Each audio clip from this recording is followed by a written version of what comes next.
Well, we've talked a lot here on RT about the prison pipeline as well as private prisons, otherwise known as for-profit prisons. These private systems are supposed to be more cost-efficient and safer than government-run facilities. But what happens when lower crime means these companies miss their bottom line? The answer to that is that taxpayers foot the bill. A new report by a group known as In the Public Interest describes the Prison Bed Occupancy Guarantees Clause that is included in private prison contracts. Take a look at this.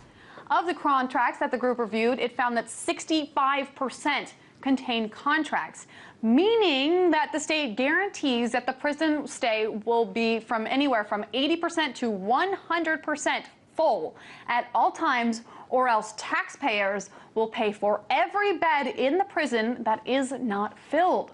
Now, these prisons are a business after all, so we should expect something like that.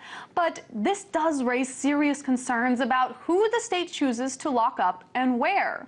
RT correspondent Ramon Galindo joins me from the incarceration capital of the country, California, with more.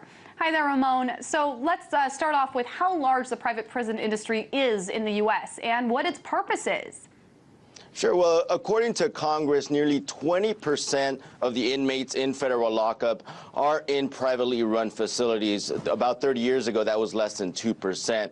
And when it comes to the top three private prison corporations, CCA, the Correction Corporations of America, the GEO Group, and MTC, they say that they have the capacity to hold nearly 200,000 inmates. So, and a lot of times these contracts, which they negotiate with governments, last 3 to 5 years. And in some cases, it's been reported that they've even tried to negotiate contracts as long as 20 years with governments. Now, can you give us a little bit more detail about these occupancy guarantees and how these guarantees have actually added extra cost to the taxpaying public?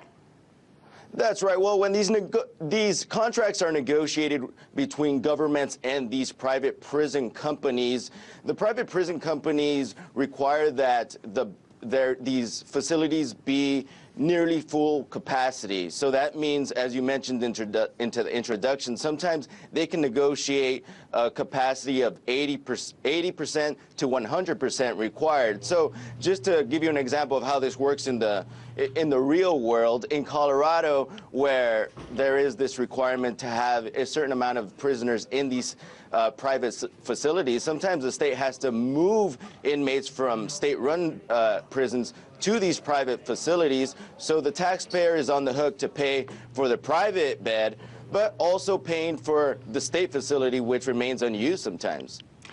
But at the same time, Ramon, it seems a little counterintuitive to have to pay for a state doing well for low crime rates. So how are the states justifying these types of contracts?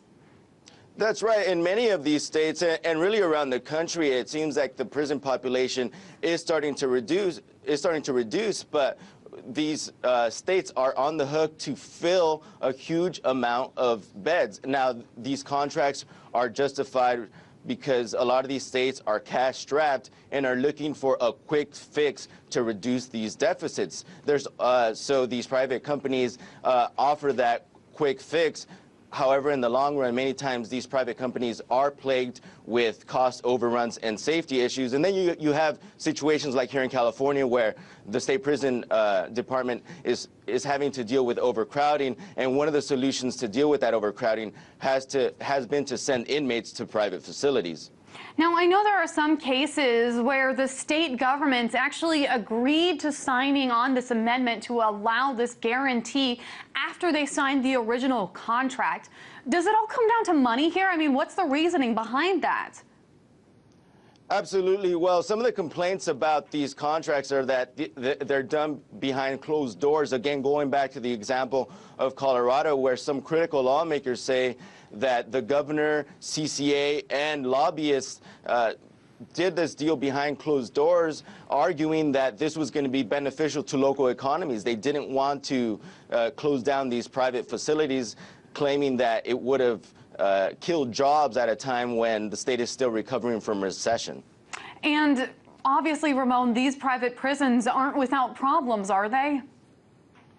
Absolutely. Well, just this year, a CCA prison in Idaho was held in contempt because it could not deal with its overcrowding and staffing issues. That prison has been called a gladiator training center by some of the prisoners. And we've also heard of cases, allegations of abuse at CCA centers that are contracted through Homeland Security. And there was a terrible case of inmates escaping from a privately run Arizona facility who eventually murdered a couple after they escaped. So these private facilities are not without controversy.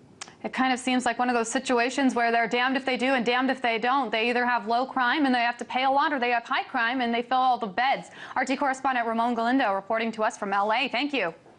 You bet.